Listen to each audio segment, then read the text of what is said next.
Сәлеметсіздер, құрметті оқушылар. Бүгінгі онлайн сабағымызды бастаймыз. Бүгінгі өтейін деп отырған алғашқы сабағымыз, алғашқы тақырыбымыз 9-шы бөлім әлемдегі ірі кітапханалар. Соның ішіндегі ежелгі кітапханалар деген тақырып. Бұл тақырыпқа берілген тілдік бағдарымыз мақсат үстеуі.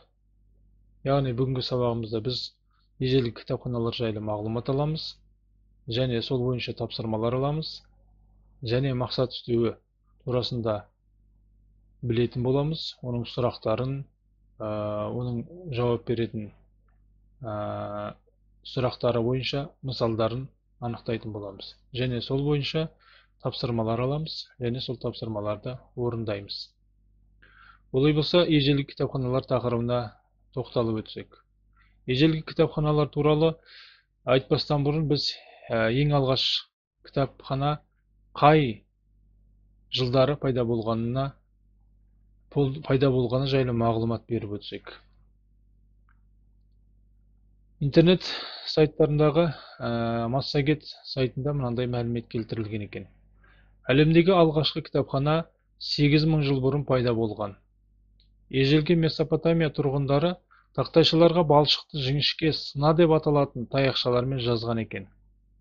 Осы тәсілмен сына жазуы танымал бола бастады. Тақтайшаларды күйдіріп, олардың ішіндегі ең бағалыларын бұзылып кетпес үшін арнайы конверттерге салып қойған. Археологтар үлкен сарайларда тақырыптарына байланысты іріктеліп сақталған осындай конверттердің біразын тауып алған. Осы кезден бастап кітапхана тарихының алғашқы беті ашылған екен. Сонда алғашқы кітапхана ол 8000 жыл бұрын пайда болған екен. Енді ежелгі кітапханалардың барлығына тоқталып кету мүмкін емес. Сол үшін біз әлемдегі екі ірі кітапханаға тоқталып өтеміз. Оның бірі ол Александрия кітапханасы, екіншісі Отырар кітапханасы. Отырар кітапханасын біз барлығымыз білеміз. Және де Александрия жайлы біз әлемнің 7 кереметі деген тақырып өткен кезде де Александрия деген атаумен таныс болған едік. Енді біздің кітабымызда мынандай мәлімет келтірілген екен Александрия кітапханасы жайында. Өз заманында Александрия кітапханасы ең үлкен кітапхана саналып, онда 750 мың папирус жинақталған екен. Яғни папирус ағашына жазылған мәліметтер. Бұл кітапхана біздің дәуірімізге дейінгі 48-ші жылы өртеніп кеткен. Қазір бұл Египеттің ең басты кітапханасы әрі мәдени орталығы ретінде танымал. Кітапхана ғимараты Жерорта теңізі жағалауындағы Александрия қаласында орналасқан екен. Ал енді біздің еліміздегі әлемге танымал болған кітапхана ол Отырар кітапханасы. Бұл Отырар кітапханасы туралы мағлұмат беретін болсақ, интернет желісіндегі Википедия деген сайтта Отырар жайлы мынандай мағлұмат берілген.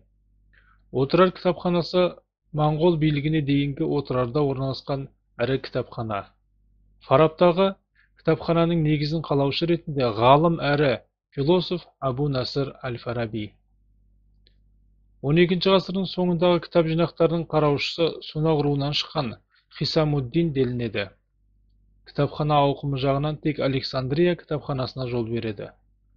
Отырар Шыңғыс хан жорықтарынан кейін жер бетіне тып-типыл етілді.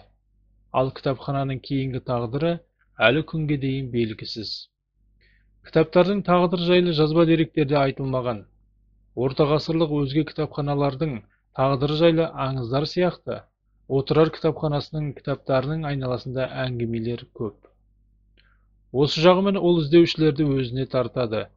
Кейбір деректердің хабарлауынша, Моңғол шапқыншылығы кезінде кітаптардың жер асты жолдарында сақталуы мүмкін. Кейіннен оларды 7 жасар бала тауып алады делінеді.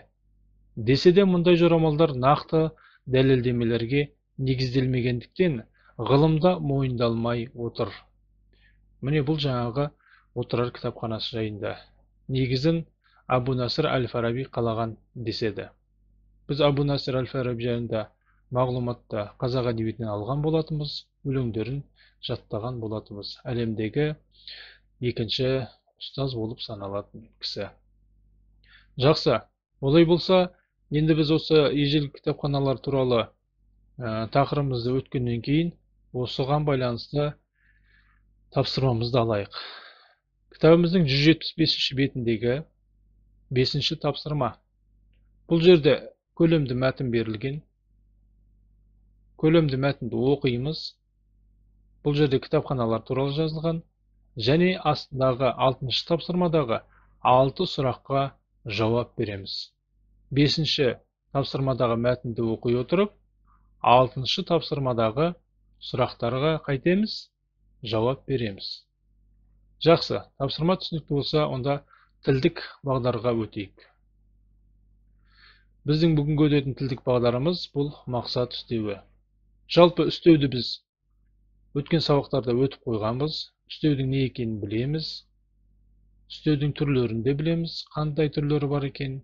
Енді соның ішіндегі бүгінгі өтетін тақырыбымыз мақсат үстеуі. Мақсат деген сөзді біз білеміз, қандай мағына білдіретіндігін. Енді осы мақсат деген сөздің үстеуге қандай қатысы бар, соған тоқталып өтейік.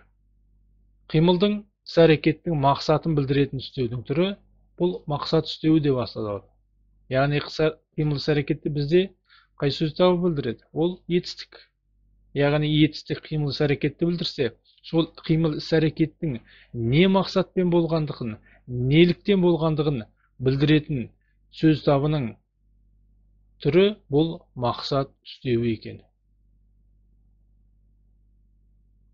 Енді мақсат үстеуіне қандай сөздер жатады?